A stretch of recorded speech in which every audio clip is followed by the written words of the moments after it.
The second book in my Lead Without Limits series is the 26 Irrefutable Laws of the Boardroom.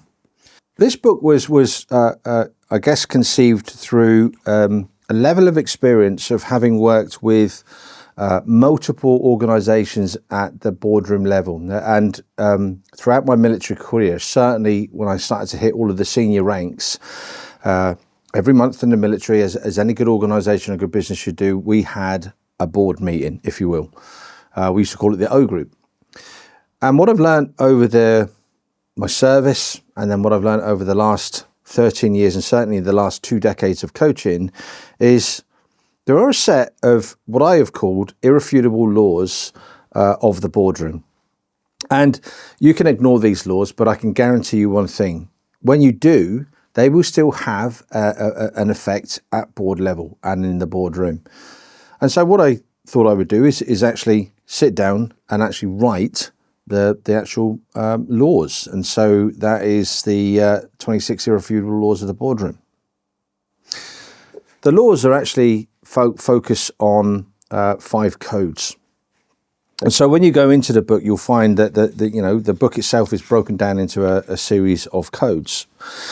And in the very first instance, we have the code of me, we've got the code of you, we have the code of us, the code of leading, and the code of them. So what do these mean? Well, in the very first context, who turns up at the boardroom? It's you. So when we look at the code of me, these are a set of laws, 6 laws, which focus on how you turn up at the boardroom. And I'll just share the law number 1, and arguably probably a foundational law. And it's the law of trust. But specifically, it's being vulnerable and trusting that around the table, everyone's got your back. Trusting that around the table, if you say something stupid or something wrong or something that it seems apparent to you, but maybe not to the rest of the board, that you won't be hung out to dry in saying it. Trusting that you can make a mistake.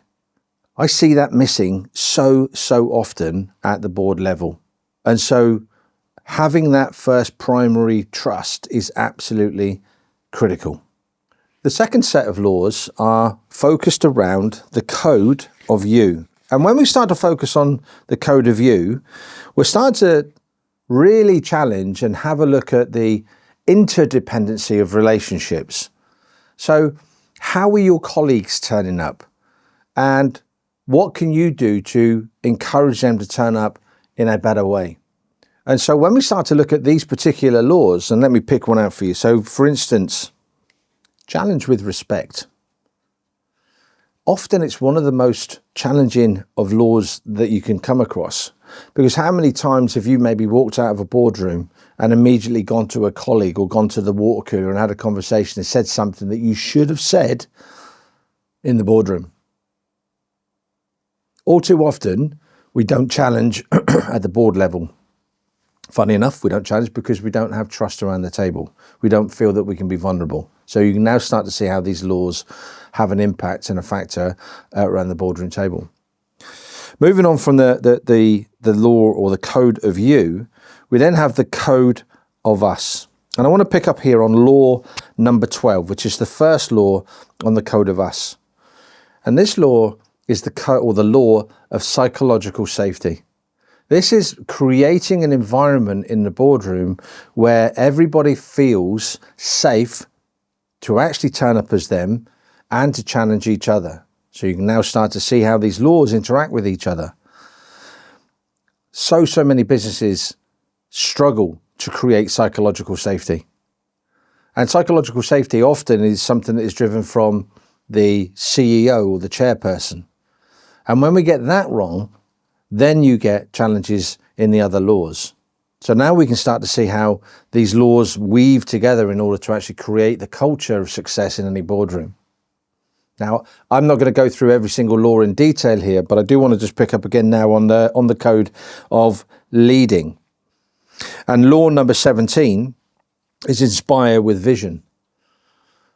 Now, for me, when I look at this and I look back to my military days, all right, we didn't have necessarily the long-term vision as you might have in an organization today, but we knew the higher commander's intent and we were clear on what we had to do in order to get there. If we take this in terms of leading and inspiring with vision, and we take a little bit of what Jim Collins talks to and refers to as the BHAG, the big, hairy, audacious goal, that's the bit of getting everybody on side. That's the bit that gets everyone there. Simon Sinek talks about purpose and about the power of why. So when we look at this in terms of Law 17 and the Code of Leading, suddenly we can start to see how we can have a positive impact if everybody's on board with the vision that we're striving to achieve. And that has to resonate from the boardroom. Leading on from that, you've then got the Code of Them. And the Code of Them really focuses on the ability for any organization to engage and understand who it is that you are responsible to. And so there's some interesting laws that I identified here. Adaptability and survival. Sustainability is non-negotiable. And again, you've only really got to go and have a look in the news and have a look at businesses that have failed at this level, at this code, because they didn't have an idea and an eye on, on what was happening globally or nationally and the impact. Their community and social responsibility had no purpose to it. So when we start to focus on the Code of Them, we start to really drill down in terms of what that looks like and how we can sustain our board and the organization at that level. I have a set of 4 principles as well which support this, and I'll just pick up on a couple of them. The first one I like is, I'm going to piss you off because I give a shit. I want you to think about that for a moment. As a principle, it underwrites a number of the laws that I talk about in the book. But the context of that is quite simply, I might say things that are going to annoy you because I really care about where we're going and what we're doing as an organization. All too often, I see this going undetected. I see this not happening. I don't see that it's a healthy environment where people can actually really focus on that.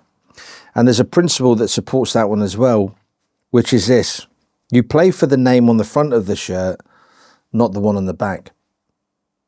And what happens there, when we start playing for the name on the back, we start focusing on ego and bias. And we don't turn up with the best interests of the organization at the table. We turn up with my best interests and what's going to fit me and serve me. So the 26 Irrefutable Laws of the Boardroom is a real guide on how we can get true, sustainability, resilience, productivity, profitability at the boardroom level. And I commend the read to you. Go take a look at it. You can dive in and pick up the laws that you feel that you'll maybe want to address. You might even focus on reading it cover to cover. My name's Steve Gaskell, and this is the 26 Irrefutable Laws of the Boardroom, Decoding Excellence.